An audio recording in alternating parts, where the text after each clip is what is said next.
You're listening to Mind, Body, Home with your host, Sara Ann.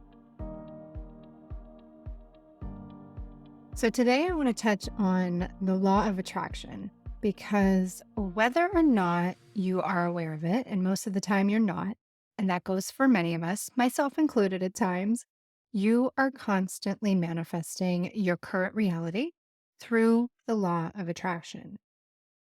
I'm going to talk about the law of attraction and how you can use your home as a manifestation tool. But before I get into that, I just wanted to share an insight that I had this weekend following the election results. This is definitely not an episode on politics, I promise.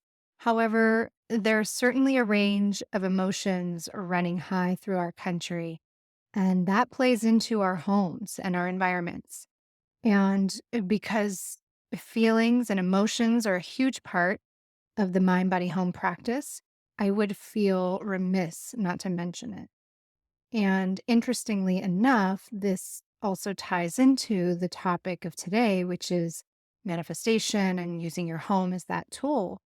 So, the thought that I had and that I wanted to share is that, a simple saying regarding the law of attraction is that thoughts become things.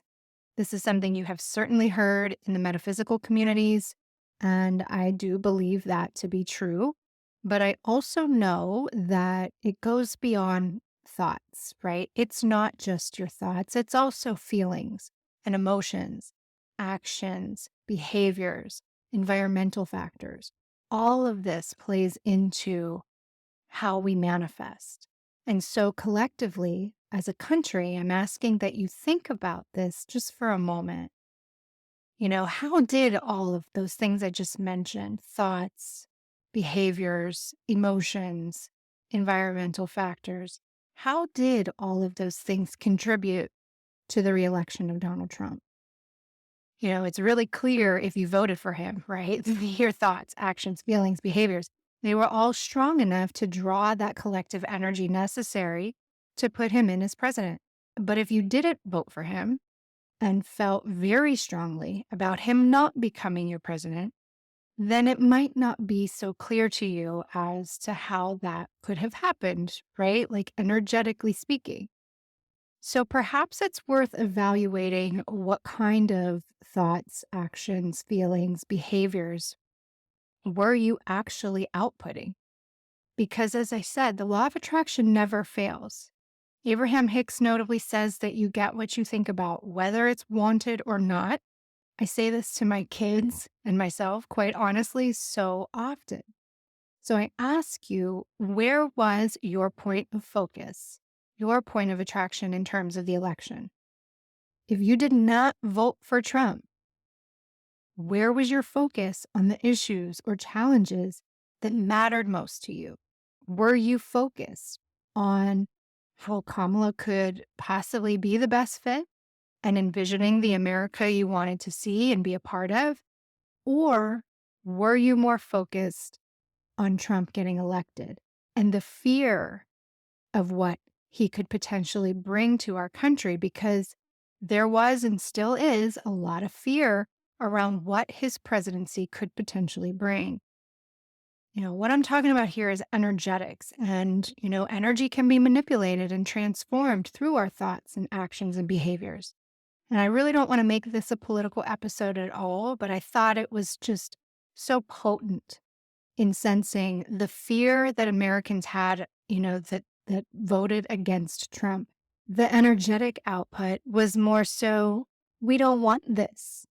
But my point is that you get what you think about, whether it is wanted or not. So what I hope is that whoever you voted for, that you continue to use your internal powers in tandem with the universal power of the law of attraction and start correcting your point of attraction or focus. Stop staying focused on what it is you don't want, and rather stay focused and committed to what it is you do want to see. It brings me back to Gandhi's famous point, be the change that you want to see in the world. It starts with you.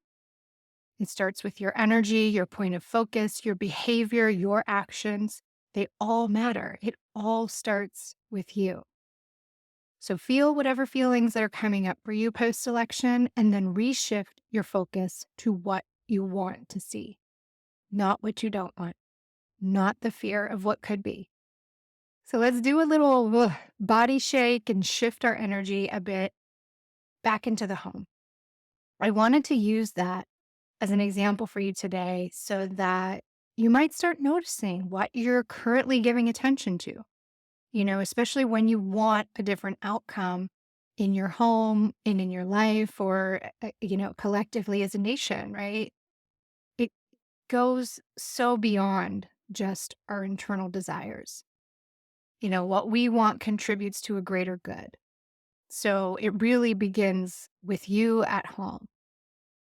In mind body home alignment, we use our homes as playgrounds for exploration and transformation. I'm sure you've heard me say that many times. And the law of attraction supports and complements feng shui in many ways. They are certainly not the same thing. Feng shui is about bringing balance and flow and ease into your home using metaphors found in nature. The law of attraction is about manifestation. Like attracts like, thoughts become things, again, whether they're wanted or not. But in order for the law of attraction to successfully work or bring to us what it is we desire, we need to be in its path of alignment.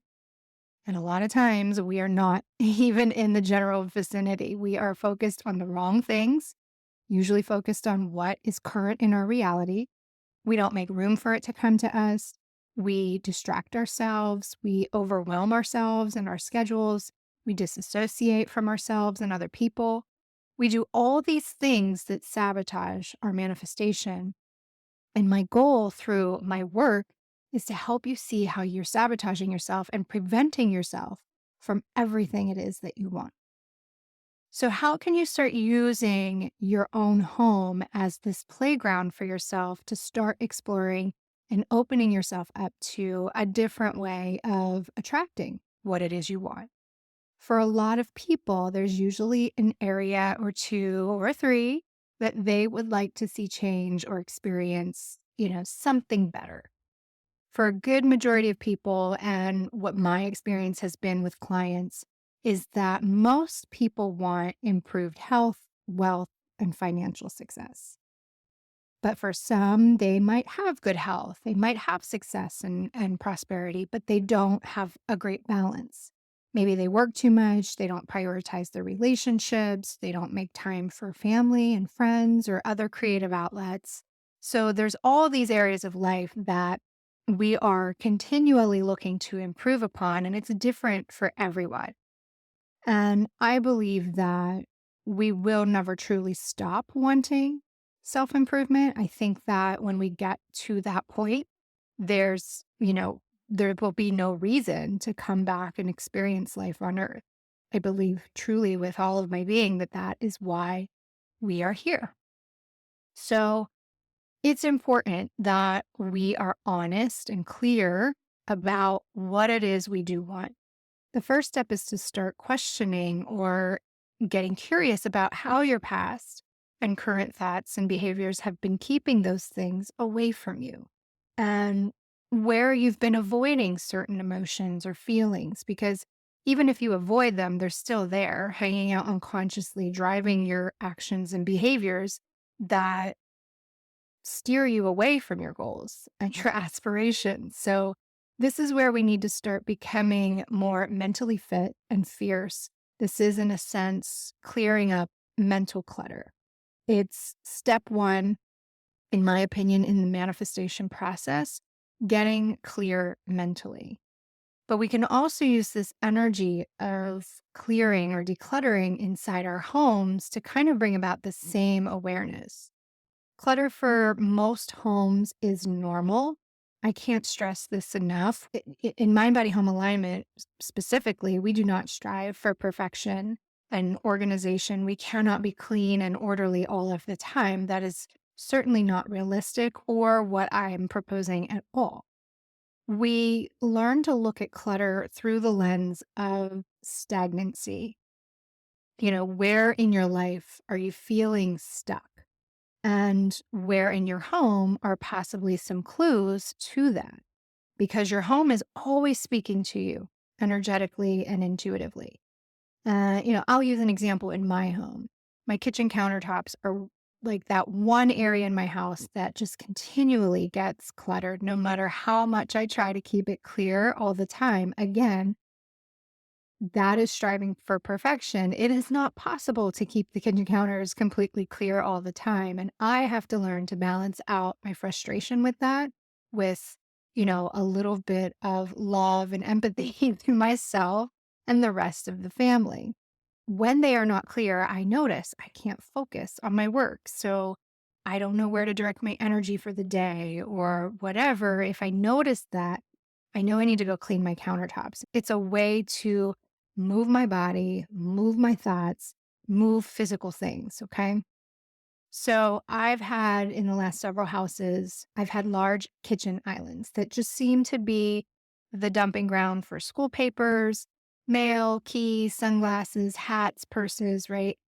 And if I can't focus in my work, it might be because I subconsciously know that I have school papers that need signatures or bills that need my attention.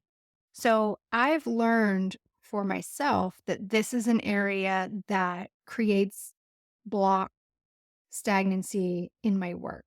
So I have put it into practice now that before I sit down to work, I work from home. I clear the kitchen counters. I sort anything that needs my immediate attention so that I can remain focused. And when I come out of my office to make something to eat or grab a drink, I'm again not derailed and pulled away from that focus. This is what I've coined as clarity cleaning, cleaning with intention and focus once you know where your personal clues or triggers are in the home. Another example of clutter as clues is piles of mail or paper or bills when you're trying to manifest a better financial position.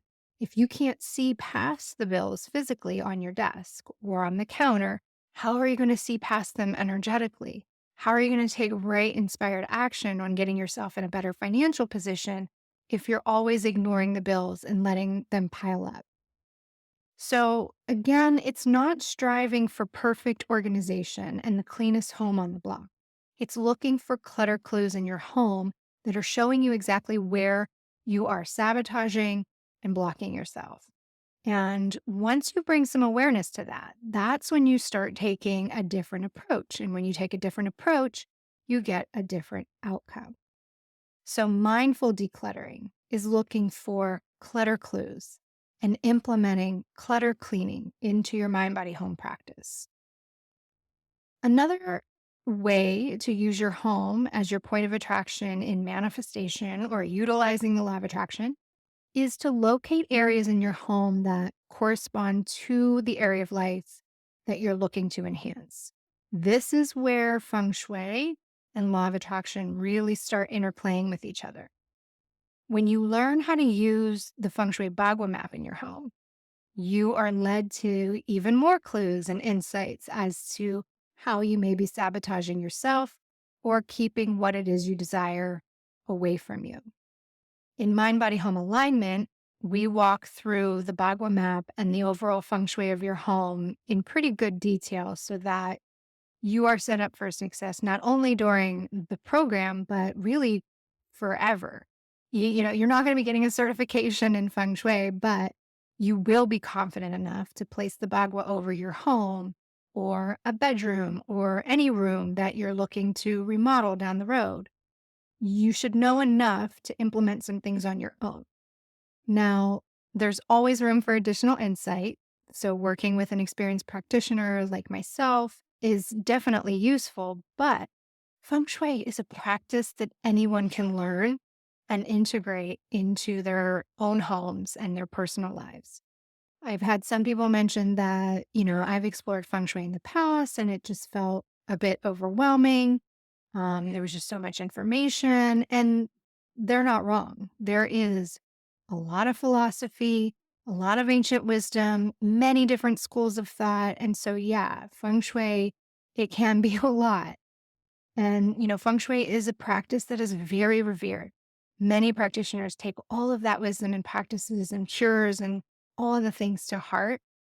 And there is nothing wrong with that. But I also believe, and this is my professional practice, that Feng Shui is very intuitive. You know, the same wisdom that ancient masters have shared down through generations is the same wisdom that you have within yourself. And so your home, your practice is inspired by your own healing, your own dreams, your own desires. And I think that just having a little bit of guidance to get you going is enough to bring forth your own intuitive sense about what your home means to you and how it can support you throughout your life. So, working with the Bagua map and locating areas of personal improvement within your home is really imperative to working with the law of attraction, in my personal opinion. If you want more money, why wouldn't you work with your money corner in your home and make it easier for the law of attraction to deliver it to you? If you want better health, what's going on in the center of your home? Like, let's look there. Let's clean it up. Let's take a different action or approach to cleaning and organizing your home so that when the universe decides to grant you your wishes, you have room for it, right? You're prepared. You've paved the way. It's really like this. The law of attraction just needs a little bit of direction. Feng Shui provides the map. Your actions through mind, body, home alignment is what paves the path. So the law of attraction and Feng Shui really go hand in hand. I created a downloadable Bagua map for DIY reference. If you'd like me to send you a copy, there is a link in the show notes to request one. It will include the map and some very basic instructions for you to start familiarizing yourself with the Bagua and how to apply it to your home. However, if you want to explore this and more in much greater detail, the Mind Body Home Alignment Program may also be a good fit for you. Again, it's a 12-week one-on-one coaching intensive with me as your guide. Together, we will explore your home's feng shui in addition to many various things, all tailored to your own experience and what you wish to get out of it. I've talked in great detail in the past several episodes on what you can expect in the Mind Body Home Alignment Program. So please go ahead and go back and listen to any of those if you haven't caught up. And if you'd like more information on the program, there's also a link in the show notes for you to request that as well. Remember, your actions, behaviors, emotions, your environment, all of those, in addition to your thoughts, become things. They all become your reality. Where is your point of focus? Are you focused solely on what it is you do want? Or are you more focused on what it is you do not want? This is the work that changes outcomes, my friends, whether it's in your home, your personal or professional work, or your societal contributions to the world. It all starts with you tending to your own inner peace, your own personal plot of land on this beautiful planet. Until next week, I'm sending you so much love and gratitude.